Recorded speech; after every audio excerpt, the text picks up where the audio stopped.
Okay, it's time to have a look at tonight's top stories. But as usual, I'm just giving you the headlines. I'm going to get someone's opinion who sometimes they disagree with me. And they're all welcome on this show. We can battle it out. Tonight, it's political strategist Brigid Meney.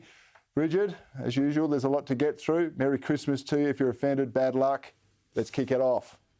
The Morrison government's Religious Freedom Bill has been a contentious one, hasn't it? Among the concerns from religious groups is the government's commitment to amend the bill to prevent gay teachers from being sacked from religious schools or gay students expelled. So, Brigid, would an amendment violate the teachings and daily operations of faith-based schools if it was taken down this path? Well, it's certainly been a big week in Canberra, full of drama, and I'm living for it. I always love the last sitting week for this reason. Look, I think the government has had to park this legislation because it's being pulled in 1,000 different ways, and I think it's right to park it while they sort their own problems out with unity in the party room, which seems to be quite an issue of late. But naturally, there's a lot of concerns from religious groups and religious communities about this, and we've seen the ACL, the Australian Christian Lobby, come out with some, potentially pulling support for this bill if the amendments go through. And I've got a great load of respect for the Australian Christian Lobby, and particularly Martin Iles, who is a reasonable, strong, young voice for people of faith. But ultimately, what I see half the problem is that religious communities, their values aren't represented within the parliamentarians that sit it, and that's what needs to change. That's the dial that needs to shift going forward. Yeah, the dial certainly needs to shift. It hasn't been parked, though. I think this bill has been smashed into a busload of trains because it's not going anywhere. I can't see it. Okay, what about this? You're a woman. I don't like commenting on women's sport, although I do it all the time because I get into trouble. But the Women's Tennis Association has cancelled all events in China and Hong Kong after they've been trying to catch this missing tennis star, Peng Shuai, who was accused of former CCP official of sexual assault. Now, this might not be grounds for a national boycott, but in the last couple of months, China has threatened Australia with serious attacks, nuclear strikes. I mean, should we join the Women's Tennis Association and start to boycott China?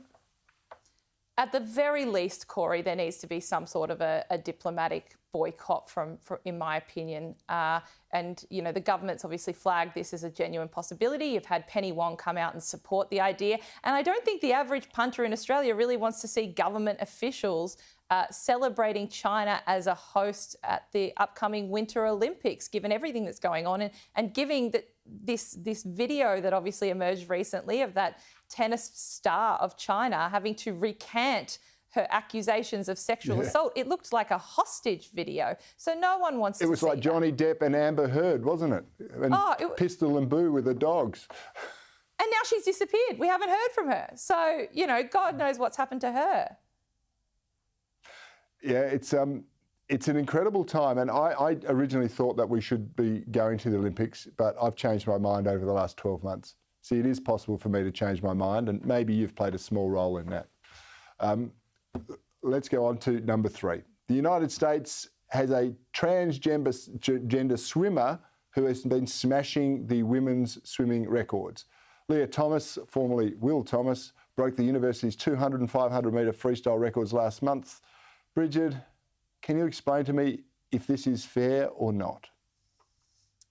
Well, look, it's very clear, Corey, that these rules aren't working for anyone. This framework that we're operating on isn't working for anyone. And it's certainly not working for these women who transition and then have to compete under the framework that they're given, which requires them to compete if they identify as women, by all intents and purposes, to compete in a female side and in a female team and in a female format of sport.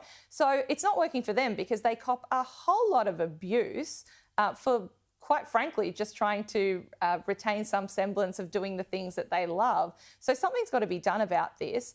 And I would urge, I suppose, some level of compassion in this conversation, and for people to direct, and rightly so, their criticisms of the framework towards sporting authorities who lay down the law on this stuff and haven't come to the table to sort out this issue, rather than directing their criticisms to individual athletes who are simply trying to compete under that system.